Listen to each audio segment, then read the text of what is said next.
5 taon nang mag-asawa sina Lerma at Melvin. Masaya naman ang kanilang pagsasama at talaga namang pareho silang aktibo pagdating sa bagay na iyon. Wala nang mahihiling pa si Lerma sa buhay sapagkat isang ulirang lalaki ang kanyang naging asawa. Responsable si Melvin at talagang hindi nito hinahayaan na siya ay magtrabaho. Sitting pretty lamang si Lerma sa kanilang bahay at naghihintay palagi na matapos ang trabaho ng kanyang mister. Kahit papaano, malaki naman ang sahod nito kaya nagiging sapat naman iyon sa kanilang gastusin. Nagkaanak sila ng 2 taon pa lamang silang nagsasama.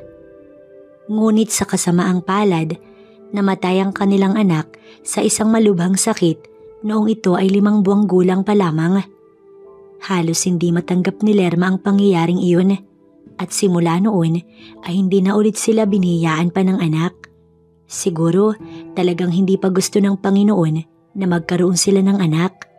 Kaya nagpasya na lamang si Lerma at ang kanyang mister na i-enjoy ang kanilang buhay na sila lamang. Laking probinsya si Lerma habang taga Maynila naman ang kanyang mister.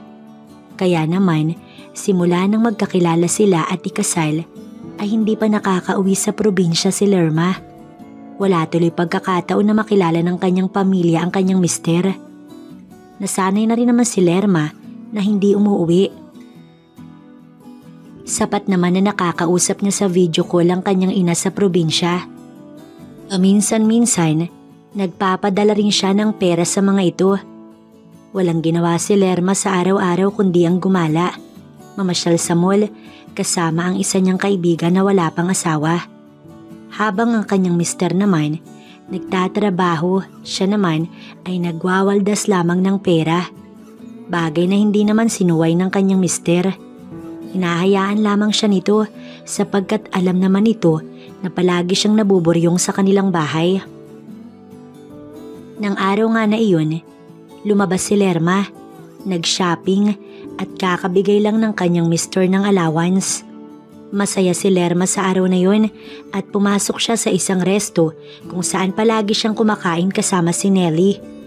Ngunit sa pagkakataong iyon, siya lamang mag-isa at may importanteng lakad daw si Nelly. As usual ay naupo si Lerma sa upuan kung saan lagi nilang inuukupan ni Nelly.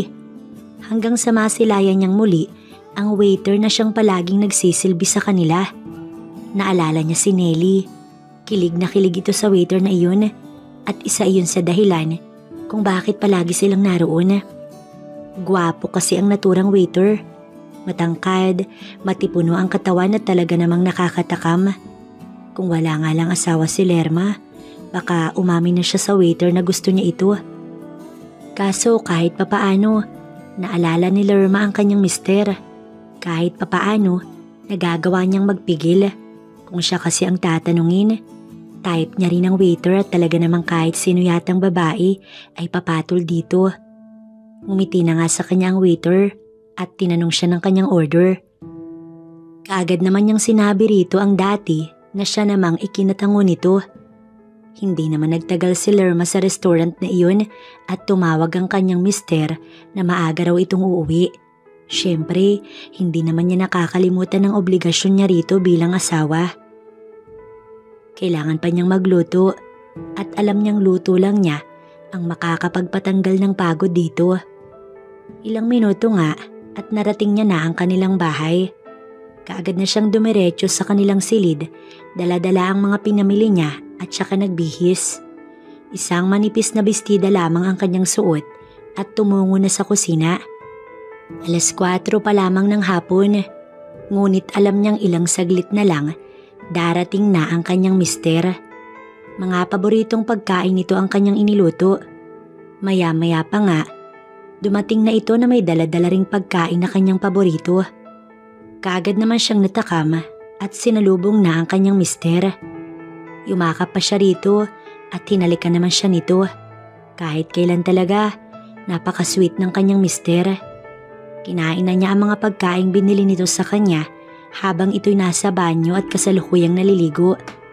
Talagang thankful siya at sa 5 taon nilang pagsasama ng kanyang mister, hindi man lang nagbabago ang trato nito sa kanya. Talagang mahal na mahal siya nito.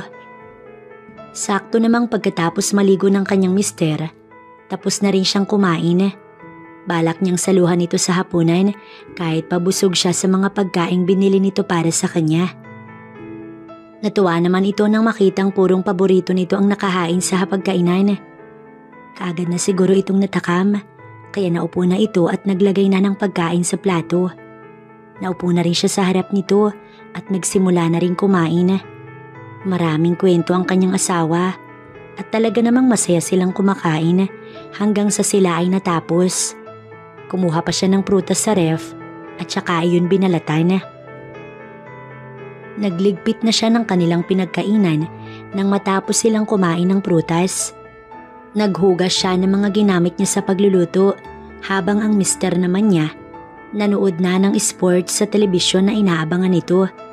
Hinayaan na lamang niya ito hanggang sa siya ay matapos. Nang matapos ay sinamahan niya ito sa panonood sa sala at nang matapos na ang pinanonood, sabay na silang tumungo sa kanilang silid. Alam ni Lerma ang mangyayari sapagkat wala namang gabi na walang nangyayari sa kanilang pagitan ng kanyang mister.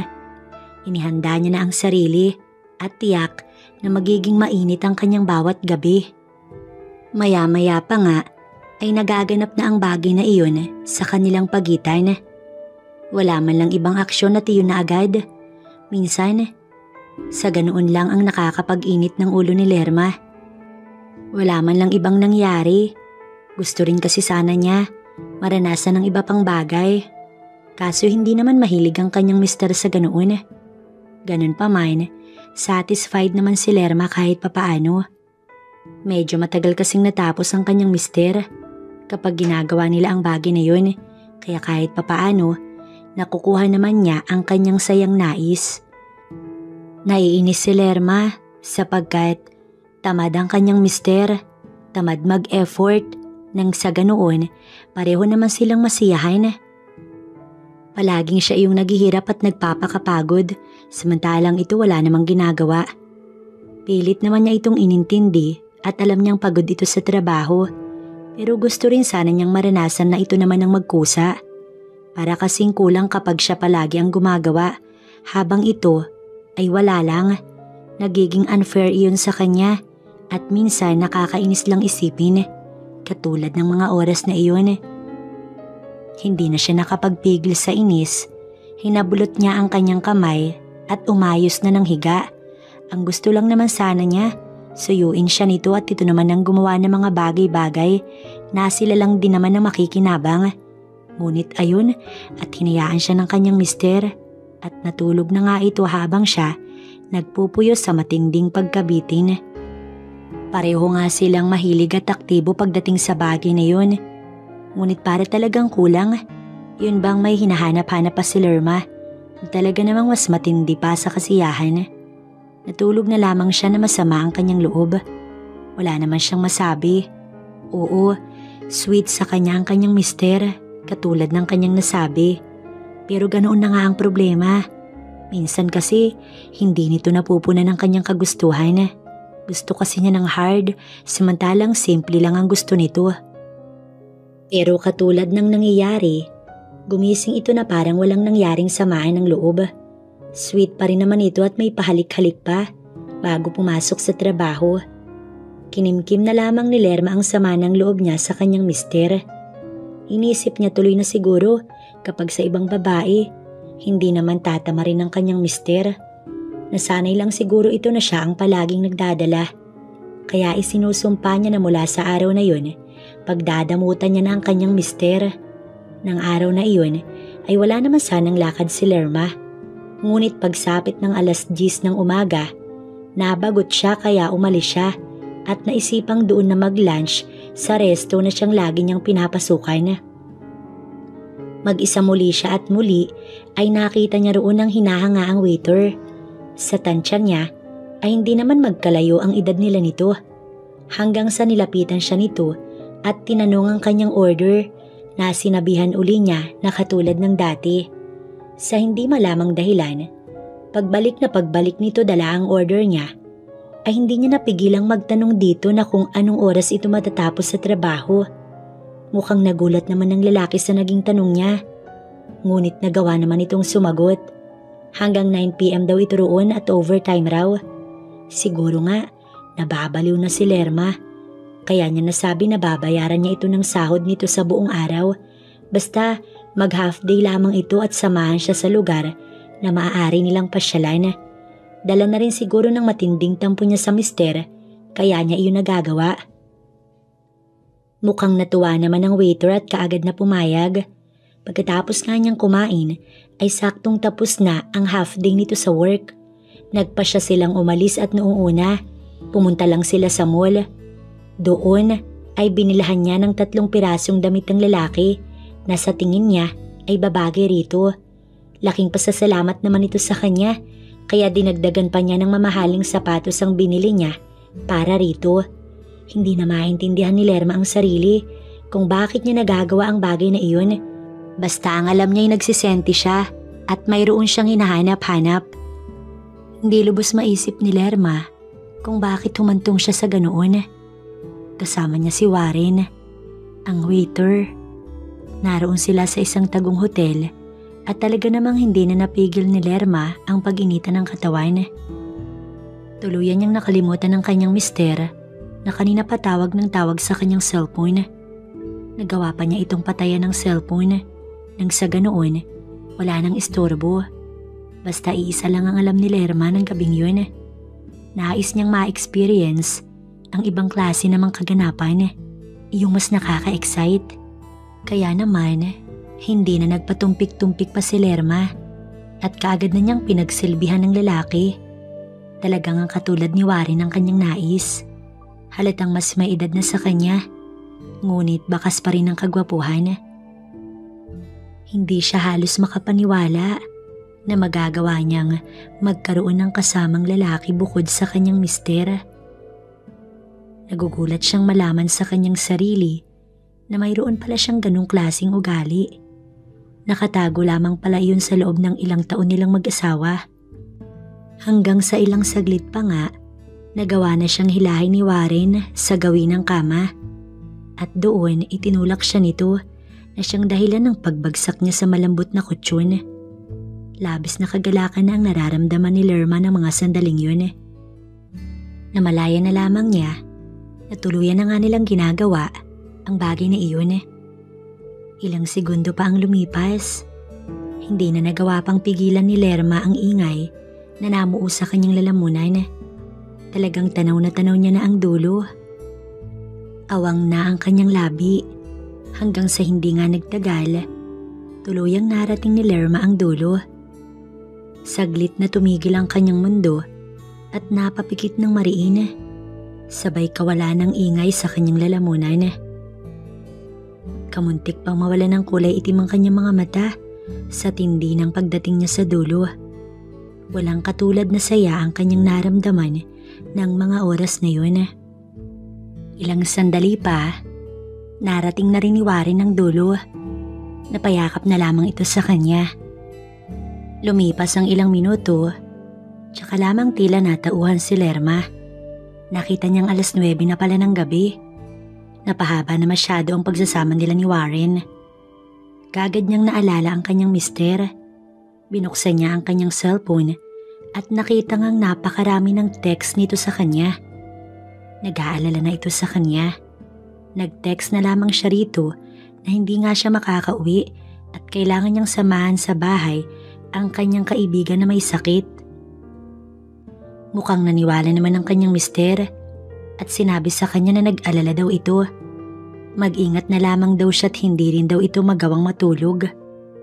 Hindi na siya nag-reply at kaagad nang umunan sa braso ni Warren. Pagod silang pareho, ngunit nagawa pa nilang mag-usap. Nabanggit ni Warren na ilang taon na itong nagtatrabaho bilang waiter. Ngunit ganun pa rin daw ang sahuran. Kulang na kulang daw rito at sa mga kapatid nitong pinag-aaral.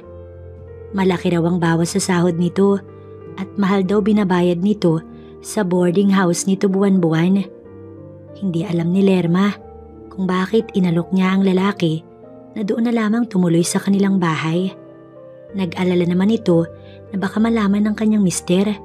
Ngunit sinabi niya rito na magpanggap na lamang silang magkapatid.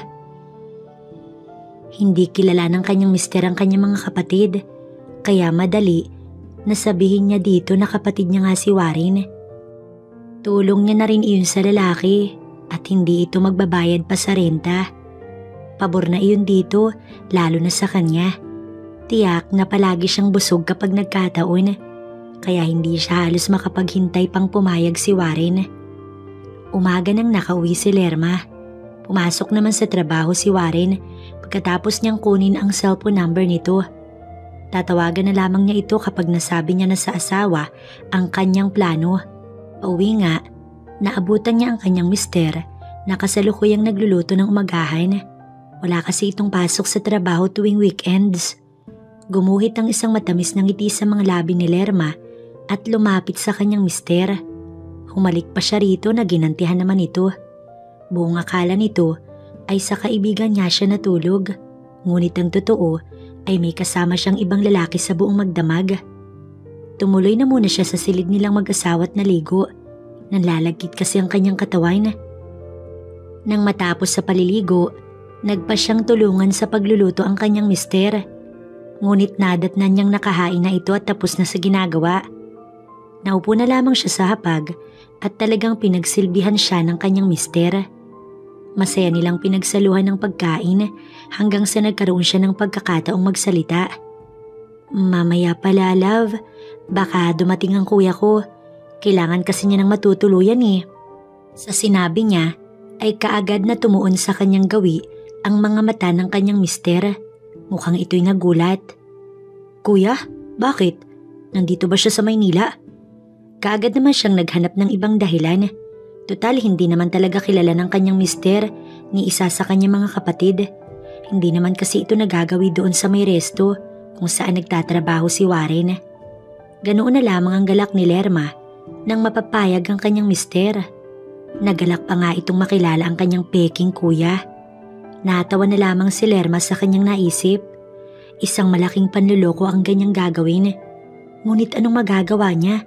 At masaya siya sa bagay na yun. Tsaka na lamang niya iisipin ang mga kasalanang ginawa at magagawa pa niya. Wala namang halos kakaibang nangyari sa araw na iyon. Ngunit tanghali pa lamang ay pinaalam na ni Lerma kay Warren na napapayag niya na ang kanyang mister. Natuwa naman ang lalaki kaya nagpa siya ulit itong mag-half day para makapag-impake na ng gamit.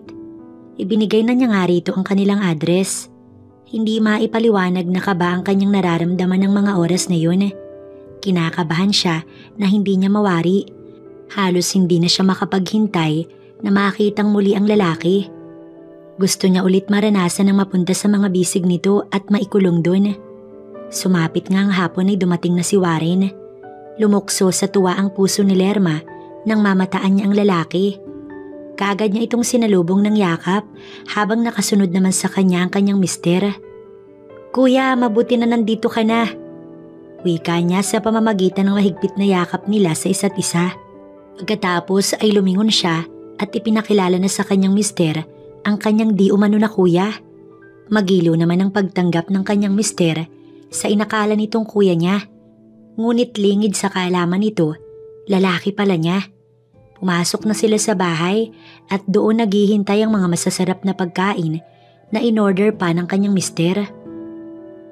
Mukhang gutom naman si Warren, kaya naman pinaunlakan na nito ang kanyang mister na kumain.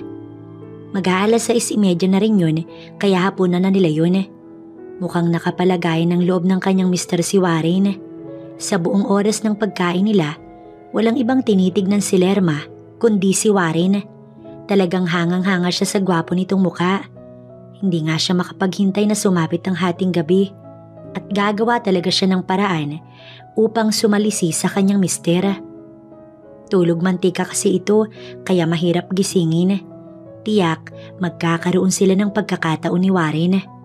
Kunwari ay nauna nang matulog si Lerma nang sumapit ang 8:00. Tiyak na anumang oras, papasok na rin sa kanilang silid ang kanyang mister upang magpahinga.